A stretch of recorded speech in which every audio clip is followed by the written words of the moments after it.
സഹോദരൻ, അതായത് ഒരു അച്ഛൻ്റെ മകൻ തന്നെ സഹോദരൻ നേരെ സഹോദരിയെ വിവാഹം കഴിക്കും. അപ്പം അതുകൊണ്ട് തന്നെ അതിൽ ആ ഒരു ബന്ധത്തിൽ ഉണ്ടാവുന്ന ബന്ധങ്ങളുള്ളതുകൊണ്ട് തന്നെ ഒരുപാട് ജനിതക രോഗങ്ങൾ ഇവർക്കുണ്ട്. ഇതുവരെ മനസ്സിലാക്കിയിട്ടില്ല ഇതുവരെ. അതുകൊണ്ട് തന്നെ അവർ വലിയ പ്രായമാവേണ്ടി മുന്നേ എല്ലാവരും മരിച്ചു പോവാണ്. അപ്പോൾ ഇങ്ങനെ ശരിക്കും ഈ ഒരു 2.5 ലക്ഷത്തോളം ഉണ്ടായിരുന്ന കമ്മ്യൂണിറ്റി കുറഞ്ഞിട്ടാണ് ഈ 1600 വരുന്ന ഹഡ്സാബെ എന്ന് പറയുന്ന ചെറിയൊരു ഗോത്രമായി മാറിയത്. ശരിക്കും അതൊരു കമ്പൈനായിട്ടുള്ള കുറച്ചു ഗോത്രങ്ങളുണ്ട് അവിടെ. ഹഡ്സാബെ, ബ്ലാക്ക് സ്മിത്ത്, നത്തോഗ എന്ന് പറഞ്ഞിട്ട്. ഇത് ഒരു ഗോത്രത്തെ ആശ്രയിച്ചായിരിക്കും മറ്റൊരു ഗോത്രം. അതായത് ഈ ഹഡ്സാബകൾക്ക് ഈ വേട്ടയാടാനുള്ള ഹമ്പൊക്കെ ഉണ്ടാക്കി കൊടുക്കുന്നത് ബ്ലാക്ക് സ്മിത്ത് എന്ന് പറഞ്ഞ ട്രൈബാണ്. ഇവരാണ് ശരിക്കും കൊല്ലന്മാർ. ഇവരാണ് അമ്പുകൾ ഉണ്ടാക്കി കൊടുക്കുന്നത്. ഈ അമ്പിന് ആവശ്യമായിട്ട് വിഷങ്ങൾ, അതായത് ഈ വിഷം പരട്ടും അമ്പിൻ്റെ തലയിൽ, എന്നിട്ടാണ് മൃഗങ്ങളെ വേട്ടയാടുക. ഈ വിഷം ഉൽപ്പാദിപ്പിക്കുന്ന ഇവർ തന്നെയാണ്. ഇവർ കാട്ടിൽ പോയിട്ട് ഒരു ചെടിയുണ്ട്, അതിൻ്റെ പേര് ഞാൻ മറന്നുപോയി. ആ ചെടി ഇവർ വെള്ളത്തിലിട്ട് തിളപ്പിച്ച് ചൂടാക്കുമ്പോൾ അതിന് മേലെ ഗ്ലൂ പോലെ ഒരു പശ പോലത്തെ ഒരു സാധനം ഉണ്ടാവും. ഇത് ശരിക്കും വിഷമാണ്. ഇത് ഈ ഹഡ്സാബ തരുന്ന അമ്പിൻ്റെ പുറകിൽ മുകളിൽ പരട്ടിയിട്ടാണ് സീബ്രയൊക്കെ വേട്ടയാടുക. ഇവർ അമ്പ് ചെയ്യുക. 20 മിനിറ്റ് കൊണ്ട് ഈ ബ്ലഡ് കോട്ടായിട്ട് ഈ സാധനം ഡൈ ആവും. വലിയ ഗെയിംസിനൊക്കെ മാത്രം ഉപയോഗിക്കുന്ന സാധനമാണ്. അപ്പോൾ ഇവരുടെ കയ്യിൽ ഒരുപാട് ഐറ്റംസ് ആണ്. ഈ പക്ഷികളെ പിടിക്കാനുള്ളൊരു അമ്പ്, പിന്നെ കുരങ്ങനെ പിടിക്കാനുള്ളൊരു അമ്പ്.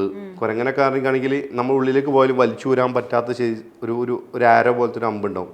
കാരണം ഈ കുരങ്ങൻ ഭയങ്കര ക്ലവറാന്ന് അവർ പറയാം. കുരങ്ങൻ ഇപ്പോൾ വലിച്ചു വരും അമ്പ് ചെയ്താലും. അപ്പോൾ ഊരാൻ പറ്റാത്തൊരു സാധനം അവർ ഉണ്ടാക്കി വെച്ചിട്ടുണ്ട് ഇവർ. അപ്പം അങ്ങനത്തെ കുറേ സംഭവങ്ങൾ ഇവരെ കയ്യിലുണ്ടാവും. ഇപ്പം കുറേയൊക്കെ ഇങ്ങനെ സഞ്ചാരികൾ വരുമ്പോൾ കാണിച്ചു കൊടുക്കാനായിട്ട് സാധനങ്ങൾ അവർ സെപ്പറേറ്റ് എടുത്ത് വെച്ചിട്ടുണ്ട്. എന്നാലും അവരുടെ ജീവിത രീതി, അവർ മരങ്ങളിൽ വലിയ പൊത്തുകൾ ഉണ്ടാക്കിയിട്ട് താമസിക്കും. പകൽ സമയങ്ങളിൽ സ്ത്രീകളെല്ലാവരും കൂടി ഒരു ഭാഗത്തിരിക്കും. ആ സമയത്ത് ഈ ആണുങ്ങളെല്ലാവരും വേട്ടയ്ക്ക് പോകും. വേട്ടയ്ക്ക് ഒരാണിന് 2 നായകൾ എന്ന രീതിയിൽ വേട്ടനായകൾ ഉണ്ടാവും. അതായത് ഒരു 10 പേരുള്ള ഒരു ആണുങ്ങളുടെ ഒരു സംഘമാണെങ്കിൽ ഒരു 20 വേട്ടനായകളുണ്ടാവും ഇവർക്ക്. ഈ വേട്ടനായകൾ ഇവരെ വേട്ട ആരംഭിക്കുമ്പോൾ ഇവർ കാട്ടിലേക്ക് പോയിട്ട് അവിടെ സിഗ്നൽ കൊടുക്കുമ്പോൾ ആണ് ഇവർ ആ ഭാഗത്തേക്ക് ചെന്നിട്ട് ഈ സാധനത്തിനെ പിടിച്ചുകൊണ്ട് വരുന്നത്. ഹൈനയെ അല്ലാത്ത എല്ലാ മൃഗങ്ങളെയും ഇവർ ഭക്ഷിക്കും. പച്ചയോടെ ഭക്ഷിക്കും. കുക്കി എന്ന് പറഞ്ഞാൽ വേറെ സാധനങ്ങളൊന്നും ചേർക്കൊന്നുമില്ല. തീ വെച്ചിട്ട് അതിലിട്ട് ഇത് കരിക്കുക, ചുടുക.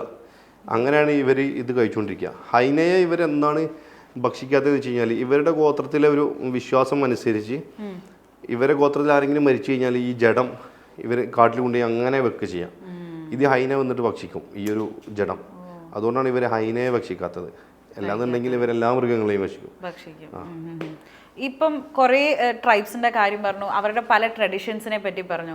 ദിൽഷാദ് ഭയങ്കര ഞെട്ടിപ്പോയിട്ടുള്ള എന്തെങ്കിലും ട്രഡീഷൻ ഫോളോ ആദ്യമായിട്ട് ഈ നേക്കഡ് ആയിട്ടുള്ള ഈ ട്രൈബ്സിനെ കണ്ടപ്പോൾ സ്വാഭാവികമായിട്ട് നമ്മൾ നെട്ടുമല്ലോ. കാരണം ആഫ്രിക്കയിൽ ഇത്തരം ആളുകളിൽ നമ്മൾ മുമ്പൊക്കെ കേട്ടിട്ടേ ഉള്ളൂ. ഇത് നമ്മൾ റിയലായിട്ട്, അതായത് മുർസി ട്രൈബ്, കാര ട്രൈബ്, ബന്ന ട്രൈബ് എന്ന് പറഞ്ഞ കുറേ ട്രൈബുകളുണ്ട്.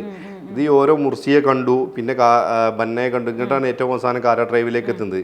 ഇവർ ഓമോ വാലി എന്ന് പറഞ്ഞ ഒരു താഴ്വാരമുണ്ട് എത്യോപ്യയിൽ.